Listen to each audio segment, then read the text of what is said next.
오늘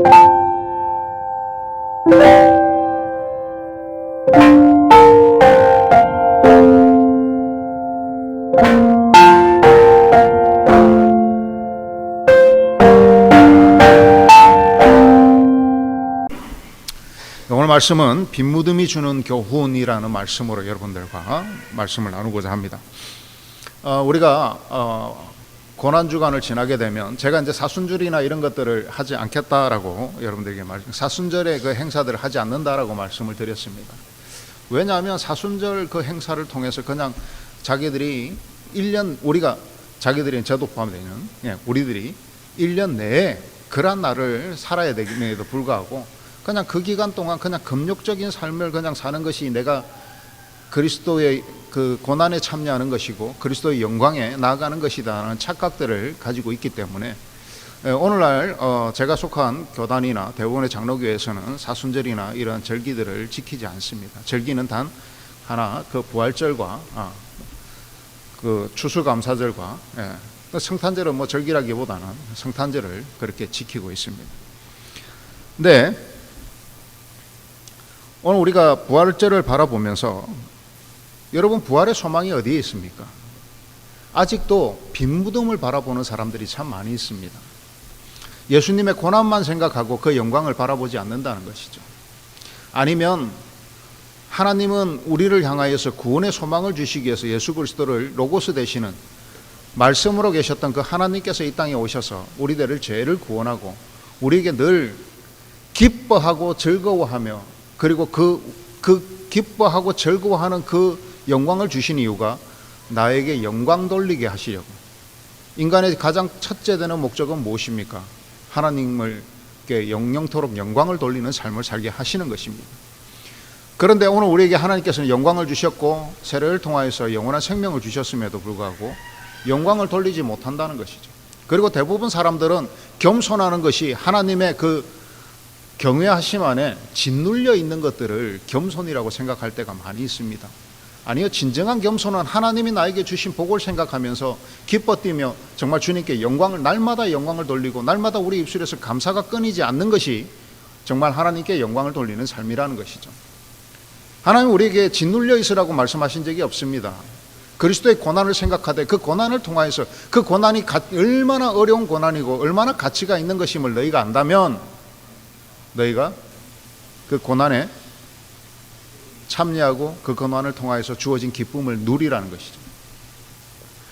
그러므로 아직도 빈무덤에 시선이 고정되어 있는 사람들이 있습니다. 예수님은 이미 그곳에 있지 않습니다. 아니, 예수님은 시간적으로 봤을 때 단 하루 정도 그것에, 그러니까 날짜로 따지면, 세는 날짜로 따지면 3일이지만 시간적으로 따지면 하루, 그리고 좀 더 머무르셨던 것이죠.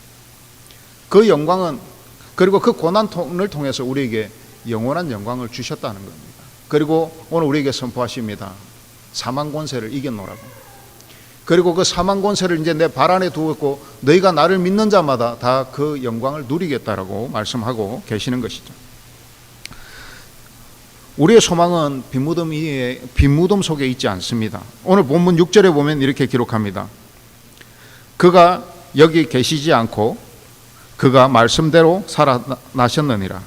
와서 그가 누우셨던 것을 보라. 천사가 이야기합니다. 주의 사자가 내려와서 그곳에 지키고 있다가 확실히 여성들이 열의가 더 있는 것 같아요. 제일 먼저 예수님을 맞이하러 갑니다. 남자들은 생각이 많아요. 여성분들은 그냥 마음 먹으면 그냥 가는데 남자들은 이거저거 재는 게 많습니다. 남성 동지 여러분 분발하시길 바랍니다. 근데 오늘 본문은 6절에 이렇게 기록합니다. 여기 계시지 않고 그가 말씀하신 대로 살아나셨느니라. 이렇게 세 어절로 끊어 우리가 이해하고 은혜 받을 수 있을 것 같습니다. 여기 계시지 않는다라고 이야기하십니다. 거기 계신 줄 알았는데 이미 예수님께서는 부활하신 거예요. 부활하시고 그 무덤에 계시지 않다는 겁니다. 그런데 왜 그 무덤에 계시지 않느냐? 예수 그리스도께서 원래 너희들과 함께 있을 때 그가 말씀하신 대로, 늘 말씀하신 대로 계시지 않는다는 거예요. 그렇게 생각하면 이렇게 생각할 수 있지 않겠습니까? 정말 예수님 부활할 줄 알았다면 무덤에 오실 것이 아니라 예수님 부활하신다면 우리에게 오신다고 했으니까 오히려 기도하고 기다리지 않았을까라고 생각하는 게 더 큰 믿음이지 않았을까라는 생각을 합니다. 그리고 이렇게 이야기합니다. 살아나셨느니라. 사랑하는 여러분, 오늘 천사가 전하는 이 세 어절이 오늘 여러분들에게 믿음으로 받아들여지십니까? 믿음은 간단한 겁니다. 오늘 이 세 가지를 우리가 믿느냐입니다. 여기에 계시지 않는다. 예수님은 빈 무덤에 죽은 자가 아니라는 거예요. 오히려 부활하셔서 약속대로 부활하셔서 사망 권세를 이기시고 오늘 우리 가운데 계신다는 거예요. 그리고 그 말씀대로 예수님이 말씀하신 것은 다 이루어진다는 겁니다. 오늘 너희와 함께 하시겠다고 말씀하신 것, 내가 너희 눈물을 보고 너희 기도를 들을 것이며 너희의 중보자가 될 것이라는 이 모든 약속들이 예수님께서 부활하신 약속보다 더 큰 그 무게를 가지겠습니까? 예수님이 부활하신다는 이 말씀이 가장 큰 무게를 가지는 약속이실 거예요. 그런데 예수님께서는 그 약속을 이루셨기 때문에 오늘 우리의 눈물을 보시고 안아주시고 내가 너를 품어주고 내가 너를 영원토록 사랑하노라고 내가 너를 영원토록 함께 하겠노라고 이 세상 끝날까지 너희와 항상 함께 하겠다는 이 약속이 오늘 지켜진다라는 것입니다. 반드시 지켜질 것이라는 것입니다. 그리고 살아나셨느니라. 오늘 예수님은 산자의 하나님이시지 죽은 자의 하나님이 아니시라는 겁니다. 마태복음 22장 32절에 이렇게 기록합니다. 마태복음 22장 32절에 나는 아브라함의 하나님이요 이삭의 하나님이요 야곱의 하나님이로다 하신 것을 읽어보지 못하였느냐. 하나님은 죽은 자의 하나님이 아니요 살아있는 자의 하나님이시니라 하시니. 오늘 행사가 많아서 제가 다 이것을 깊이 이것도 하나의 한 설교로 깊이 있게 나중에 따로 설교를 하겠습니다만 이제 사도계인들과 부활 논쟁에 대해서 예수님과 논쟁이 붙었습니다. 여러분 주의시들이 다 부활을 믿는 것이 아닙니다. 바리새인들은 오히려 부활을 믿지만 사두개인들은 부활을 믿지 않습니다. 그런데 이 사두개인들이 와서 예수님께 이렇게 질문합니다. 예수님, 우리 형제 중에 우리 형이 죽어서 그 유대의 전통대로 형수와 또 동생이 결혼해서 또 후자를 못 낳고 또 죽고 또 죽고 또 죽었는데 부활하면 이 형수는 누구의 아내입니까? 이렇게 물어봅니다. 그러니까 예수님이 이렇게 이야기하시죠. 그것에 대답은 항상 예수님의 논법은 그렇습니다. 항상 핵심을 꿰뚫는 거죠. 아니 사두개인들 너희들은 부활을 믿지 않는데 부활하면 누구의 아내가 되는지 그걸 왜 고민하느냐는 거예요. 오히려 본질을 꿰뚫는 것이죠. 너희는 부활도 믿지 않으면서 왜 부활에 대한 질문을 하냐는 거죠. 그러면서 하시는 말씀이 그렇습니다.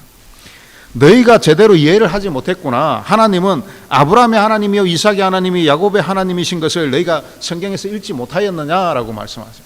사도개인들은 모세 오경 외에는 거의 성경으로 인정하지 않습니다. 그래서 예수님께서 모세 오경을 통해서 이제 설명을 하시는 거죠. 그러면서 하나님은 죽은 자의 하나님이 아니시요 살아있는 자의 하나님이시리라 이렇게 말씀하시는 것은 무엇이냐면 부활을 믿는 자는 부활을 믿지 않는 자는 죽은 자이고 부활을 믿는 자는 산 자라는 겁니다. 오늘 부활을 믿지 않는 죽은 자들이 너희가 왜 부활을 원하느냐는 겁니다. 너희에게는 하나님은 산 자의 하나님이기 때문에 너희에게는 하나님이 너희를 그 부활에 대해 이야기하실 이유가 없다라는 거예요. 오늘 사랑하는 여러분, 오늘 우리는 세례를 받았고 오늘 또 세례를 받습니다. 그리고 앞으로 세례를 받으실 분들이 계십니다. 사랑하는 여러분, 오늘 우리가 부활을 믿으며 그 세례에 참여하는 것은 바로 내가 산자의 하나님의 그 영광 아래 들어간다는 것이고 나는 그 산자의 길을 따르겠다라는 것입니다. 오늘 우리가 부활을 믿는다는 그 자체가 바로 산자의 하나님이시며 하나님은 그 부활을 믿는 자에게 그 믿음을 고백하는 자의 하나님이시라고 오늘 예수 그리스도께서 직접 말씀하고 계신다는 것이죠. 오늘 영원히 산 소망을 가지신 여러분, 영원한 생명을 누리시는 여러분, 오늘 여러분과 함께 하시는 분이 하나님이시라. 하나님이 아무나 함께 하시는 분이 아니라는 걸 기억하시길 바랍니다.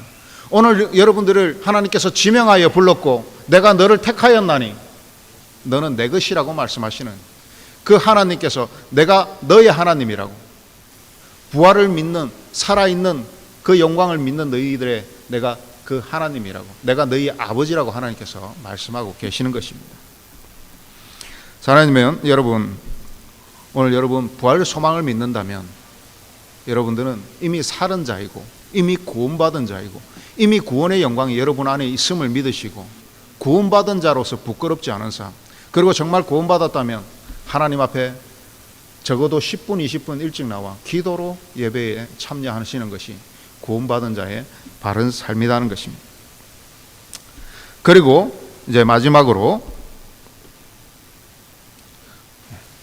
긴장하지 마십시오. 또 목사님이 마지막으로 그래놓고 또 마지막으로 그러지 않냐. 근데 진짜 마지막으로 제가 오늘은 짧게 합니다. 자, 8절에 보면 이렇게 기록합니다. 그 여자들이 무서움과 큰 기쁨으로 빨리 무덤을 떠나 제자들에게 알리려고 다름질할세. 복음의 소식을 목격하고 경험한 사람들의 자세가 이래야 된다는 겁니다. 여기에 보면 그 여자들이 무서움과 큰 기쁨으로 이렇게 기록합니다. 부활절을 지키는 오늘 이 부활절을 지나가고 있는 여러분, 우리가 하나님을 경외함, 공경함으로 두려워하는 그 경외함과 함께 기쁨이 있어야 된다는 겁니다. 하나님을 또 우리가 하나님은 우리의 친구 되시고 또 우리의 아버지 되시니까 나는 우리 아버지한테 그냥 막 하는데, 그냥 아버지 수염도 잡아 당기고 그러는데 그런 게 아니라 정말 우리의 아버지 되어주심이 감사함으로 그 무게에 짓눌려서 정말 경외하는, 이것은 두려움에 짓눌리는 건 아니에요. 정말 경외하는 믿음으로 그 광대하심과 그 놀라움에 그 크심에 우리가 압도되어서 그분을 두려워하는 것을 경외한다라고 이야기합니다. 경외와 기쁨이 있어야 된다는 겁니다. 오늘 이 여인들이 마리아와 막달라 마리아와 다른 마리아가 예수 그리스도께서 부활하셨다는 그 소식을 듣고 무서움과 큰 기쁨으로 공존하는 이 기쁨들, 오늘 우리에게는 항상 이 공존이 같이 있어야 된다는 겁니다. 하나님을 경외함과 동시에 또한 하나님이 주신 그 은혜, 그 광대하신 분이 나 하나를 위해서, 나를 구원하시기 위해서 하나님께서 내려오셔서 나를 위해서 죽으셨다라는 그 경외감, 그 놀라움, 하나님의 그 광대하심. 우리가 보통 여러분들 뭐라고 그래요? 너 쿨하네. 쿨하기가 하나님 따라갈 사람이 있겠습니까? 하나님은 우리를 위해서 그리스도의 자기 비하, 자기를 낮추셔서 우리를 높이셨다는 겁니다. 우리를 구원하셨다는 겁니다. 그리고 어떻게 했습니까? 여인들이 빨리 무덤을 떠나 제자들에게 알리려고 다름질하였다라고 이렇게 기록합니다. 오늘 이 여인들은 부활의 소망이, 예수 그리스도의 부활의 소망이 빈 무덤에 있지 않다라는 것을 바로 깨달았습니다. 그리고 빈 무덤이 아닌 예수께서 살아나셨다라고 그 복음을 전하기 위해서 어떻게 했다고 합니까? 다름질했다, 이렇게 달려갔다, 뛰어갔다는 겁니다. 그 당시에 뭐 도로 포장이 잘 되어 있었겠습니까? 아스팔트가 깔려 있었겠습니까? 아스콘이 깔려 있었겠습니까? 그 무덤이란 지역이, 여러분 유대 그 믿음이 산등성이 시온산 이런데 그 산에다가 이렇게 하고 무덤 위에 또 무덤을 짓고 무덤 위에 또 무덤을 짓기 때문에 잘못 가면 뒹구르고 무릎이 깨지고 넘어지고 자빠지고 그런 상황이죠. 그런데 그들이 이 기쁜 소식을 전했을 때 달려가서 이 소식을 어서 빨리 전하지 않고는 견딜 수가 없는 그 기쁨과 그 부활의 소망이 자기들을 압도했다는 것입니다. 오늘 여러분, 우리가 똑같은 마음이 있어야 됩니다. 오늘 우리는 이미 부활을 경험했습니다. 오늘 이들은 부활인가라는 개념을 가지고 있었지만 우리는 이미 이 모든 것들이 신학적으로 정리되고 예수 그리스도께서는 부활하시고 우리와 함께 하심을 이미 알매도 불구하고 우리가 이 적시로 들어서 적극적인 행동을 했던, 반사적인 그 행동을 했던 이 여인보다도 우리가 이 복음에 대하여 기쁨이 없고 전하고자 하는 그 열심이 없다면, 사랑하는 여러분, 그것도 회개할 거리라는 것. 그리고 세례를 받았음에도 불구하고 우리가 그렇게 살지 못한다면, 여러분, 오늘 예수 그리스도께서는 빈 무덤에 계시지 않으며 하나님은 죽은 자의 하나님이 아니라 산 자의 하나님이심을 기억하시고, 여러분, 이 세상의 산 소망이 되신 그분을 쫓아 세상을 구원하며 세상의 복음을 전하며 정말 구원받은 자로서 정말 그 담대한 믿음을 세상에 나아가 펼치고 도전하며 세상을 바꾸고 변화시키는 그러한 여러분의 삶이 되시기를 주님의 이름으로 간절히 축원하고 축복합니다. 기도하겠습니다.